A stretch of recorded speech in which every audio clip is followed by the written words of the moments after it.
മഹാഭാരത കഥയിലേക്ക് എല്ലാ കൂട്ടുകാർക്കും സ്വാഗതം. ബ്രഹ്മപുത്രനായ കശ്യപ മഹർഷി, 2 ഭാര്യമാർ കദ്രുവും വിനതയും. അവരുടെ കഥയായിരുന്നു കഴിഞ്ഞ ഭാഗത്ത് ഞാൻ പറഞ്ഞത്.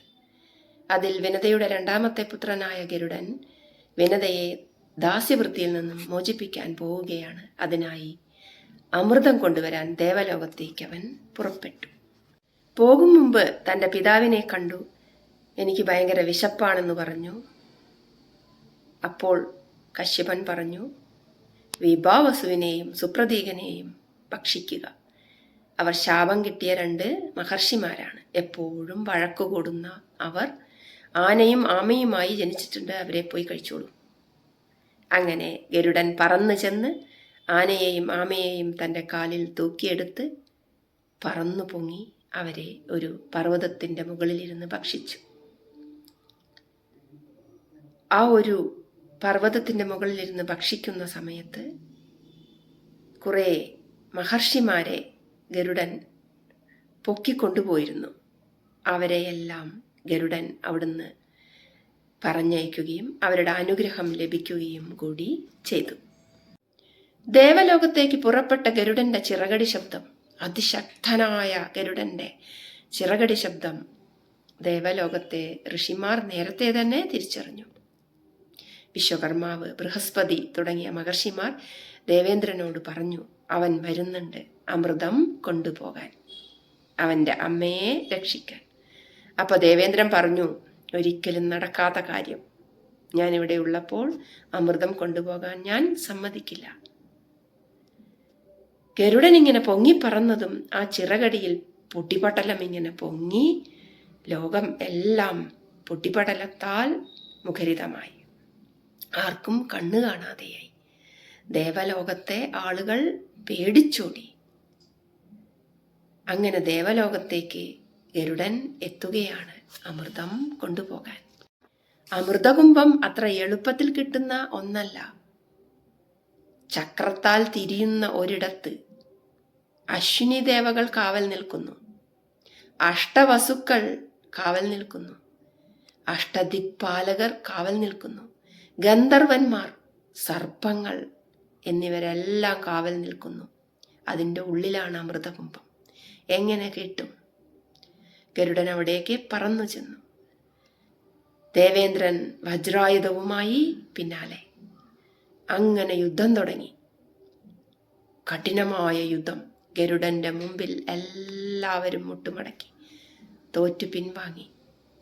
അങ്ങനെ അമൃതം ഗരുഡൻ തൻ്റെ കൊക്കിലൊതുക്കി തിരിച്ചു വരികയാണ് അമ്മയെ രക്ഷിക്കാൻ. ഗരുഡന്റെ ശക്തി കണ്ട് സംപ്രീതനായ ദേവേന്ദ്രൻ ഗരുഡന് അമൃതകുംഭം നൽകി. അങ്ങനെ സന്തുഷ്ടനായ ഗരുഡൻ അമൃതകുംഭവുമായി വരികയാണ്. വഴിയിൽ വച്ച് മഹാവിഷ്ണുവിനെ കണ്ടു. അതിശക്തനായ ഗരുഡന്റെ കഴിവ് കണ്ട് പക്ഷികളുടെ രാജാവാക്കുകയും തൻ്റെ വാഹനമാക്കുകയും ചെയ്തു മഹാവിഷ്ണു. അങ്ങനെ മഹാവിഷ്ണുവിൻ്റെ വാഹനമായ ഗരുഡൻ അമൃതകുംഭവുമായി തൻ്റെ അമ്മയെ രക്ഷിക്കാൻ വരും മുമ്പ് ദേവേന്ദ്രനോട് പറഞ്ഞു, ആവശ്യം കഴിഞ്ഞിട്ടുള്ള അമൃത് അങ്ങേക്ക് ഞാൻ തിരിച്ചു തരാം. അങ്ങനെ ഗരുഡന്റെ ലക്ഷ്യം അമൃതം കഴിക്കുകയല്ല എന്ന് ദേവേന്ദ്രനും മഹാവിഷ്ണുവും മനസ്സിലാക്കി. അങ്ങനെ അമൃതകുംഭവുമായി ഗരുഡൻ കദ്രുവിൻ്റെ അടുത്തെത്തി. പാമ്പുകളെല്ലാം കാത്തിരിക്കുകയാണ്.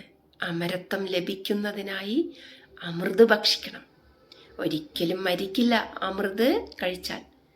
പാലാഴി കടഞ്ഞുണ്ടാക്കിയ ആ ദിവ്യമായ ആ ഒരു പാനീയം കുടിക്കാൻ വേണ്ടി പാമ്പുകൾ ഇങ്ങനെ കാത്തിരുന്നതാണ്. അത് കണ്ടതും പാമ്പുകൾക്ക് ഭയങ്കര സന്തോഷമായി. അങ്ങനെ കദ്രുവിൻ്റെ ആ ഒരു ദാസ്യവൃത്തിയിൽ നിന്നും വിനത മോചിതയായി. ഇനി മുതൽ എൻ്റെ അമ്മ നിങ്ങളുടെ ദാസി അല്ല. വാക്ക് വാക്കായിരിക്കണം. കദ്രു വാക്കു പാലിച്ചു. ഇതാ നിന്നെയും നിന്റെ അമ്മയെയും ഞാൻ മോചിപ്പിച്ചിരിക്കുന്നു. അങ്ങനെ ഗരുഡനും അമ്മയും മോചിതനായി, ശാപമോചിതനായി. അമൃതം കണ്ടതും ഭക്ഷിക്കാനായി പാഞ്ഞെടുത്ത പാമ്പുകളോട് ഗരുഡൻ പറഞ്ഞു, പോയി കുളിച്ചിട്ട് വരൂ. ദിവ്യമായ ഈ ഔഷധം കഴിക്കണമെങ്കിൽ ശുദ്ധിയായി വരണം. പോയി കുളിച്ചിട്ട് വരും. കുളിക്കാൻ പോയ തക്കത്തിന് ദേവേന്ദ്രനോട് ഗരുഡൻ പറഞ്ഞു വന്ന് അമൃതം തിരിച്ചു കൊണ്ടുപോകാൻ. ദേവേന്ദ്രൻ വരികയും അമൃതം തിരിച്ചു കൊണ്ടുപോവുകയും ചെയ്തു. അമൃതത്തിനായി കുളിച്ചൊരുങ്ങി വന്ന് നമ്മുടെ പാമ്പുകൾ കണ്ടത് ദേവേന്ദ്രൻ അത് മോഷ്ടിച്ചു കൊണ്ടുപോകുന്നതാണ്. പാമ്പുകൾക്ക് ഭയങ്കര ദേഷ്യമായി. പാമ്പുകൾ ആ അമൃതം വെച്ച സ്ഥലത്ത് നാക്കുകൾ കൊണ്ട് നക്കി നോക്കി. എങ്ങനെയെങ്കിലും ജീവിക്കണം. അമ്മയാണെങ്കിൽ പലരെയും ശപിച്ചിട്ടുണ്ട്, ജനമേജയ രാജാവ് നടത്തുന്ന സർപ്പയജ്ഞത്തിൽ പെട്ടു മരിക്കാൻ. അപ്പോൾ അവർക്ക് കൂടുതൽ ആഗ്രഹമായി അതിൽ നിന്നുകൂടി രക്ഷപ്പെടണം. അങ്ങനെ അവർ ആ സ്ഥലം മൊത്തം നക്കാൻ തുടങ്ങി. അങ്ങനെ പാമ്പുകളുടെ നാക്കുകൾ രണ്ടായി കീറി. അങ്ങനെയാണത്രേ പാമ്പുകളുടെ നാവിന് 2 പാളിയായി മാറാനുള്ള ഒരു രൂപം കിട്ടിയത്. അവരുടെ നാവിൻ്റെ അറ്റം 2ആയിട്ടാണ് കാണപ്പെടുന്നത്. കോപാകുലരായ പാമ്പുകൾ ഗരുഡനെ ഉപദ്രവിക്കാൻ വന്നു. ഗരുഡന് ദേഷ്യം കയറി. ഗരുഡൻ എല്ലാ പാമ്പുകളെയും കൊന്നൊടുക്കാൻ തുടങ്ങി. നാഗകുലം മുടിയും എന്ന ഘട്ടം വന്നപ്പോൾ പേടിച്ചരണ്ട പാമ്പുകൾ വാസുകിയെ അഭയം പ്രാപിച്ചു. വാസുകി പറഞ്ഞു, ഗരുഡ, നീ ശാന്തമാകൂ. ദയവ് ചെയ്ത് എൻ്റെ കുലം മുടിക്കരുത്. തിന്മകൾ നിറഞ്ഞവർ എൻ്റെ വീട്ടിലുണ്ട്, പക്ഷേ നന്മയുള്ളവരുമുണ്ട്. അതുകൊണ്ട് നീ എല്ലാവരെയും ഉപദ്രവിക്കരുത്. നിനക്ക് ഞാൻ ഓരോ സർപ്പത്തെയായി ഓരോ ദിവസം കൊണ്ടുതരാം. വാസുകി പറഞ്ഞു. ഗരുഡൻ സമ്മതിച്ചു. അങ്ങനെ ഓരോ ദിവസവും ഓരോ പാമ്പിനെ കൊണ്ടുപോയി വാസുകി ഗരുഡന് കൊടുത്തു. ഗരുഡൻ പർവ്വതത്തിന്റെ മുകളിലിരുന്ന് ഓരോ ദിവസവും ഓരോ പാമ്പിനെ ഭക്ഷിച്ചു. എന്നാൽ ഇങ്ങനെ ഓരോ ദിവസം പാമ്പുകളെ കൊണ്ടു കൊടുത്തപ്പോൾ നാഗങ്ങളുടെ എണ്ണം ലോകത്ത് കുറയാൻ തുടങ്ങി. ഇനി എന്തു ചെയ്യും? വാസുകി ഇങ്ങനെ ചിന്തിച്ചു. ശംഖചൂടൻ എന്ന ഒരു പാമ്പിനെ ഭക്ഷിക്കുന്ന ദിവസം വന്നെത്തി. ശംഖചൂടന് വൃദ്ധയായ ഒരു മാതാവാണ് ഉള്ളത്, വേറെ ആരുമില്ല. വൃദ്ധയായ ഈ ഒരു നാഗമാതാവിൻ്റെ കരച്ചിൽ കേട്ട് ശംഖചൂടൻ ഭയങ്കര ദുഃഖിതനായി.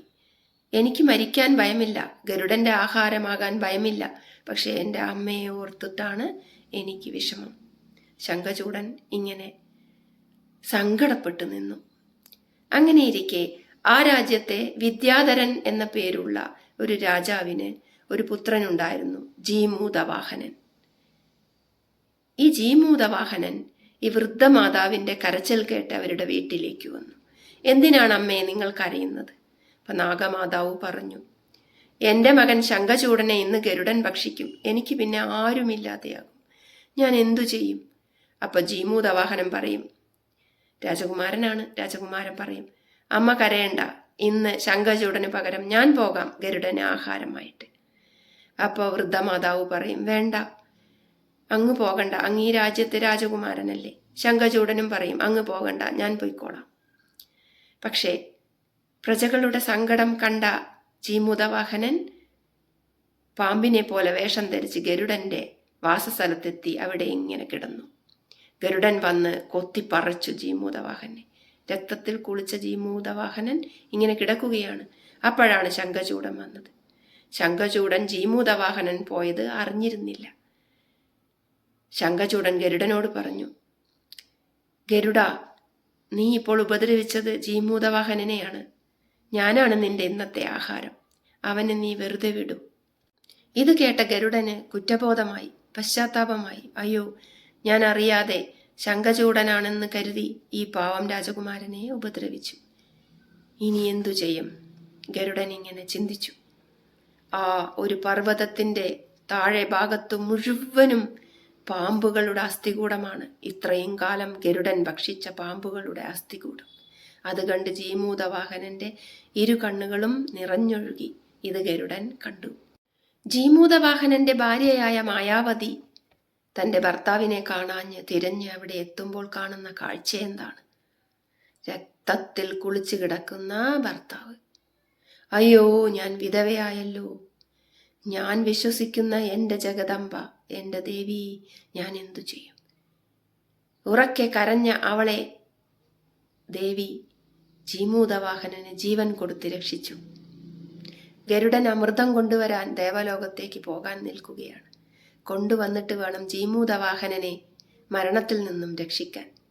ഗരുഡൻ വാക്കുകൊടുത്തു മായാവതിക്ക്, ഞാൻ അമൃത് കൊണ്ടുവന്ന് ജീമൂതവാഹനനെ രക്ഷിക്കാം.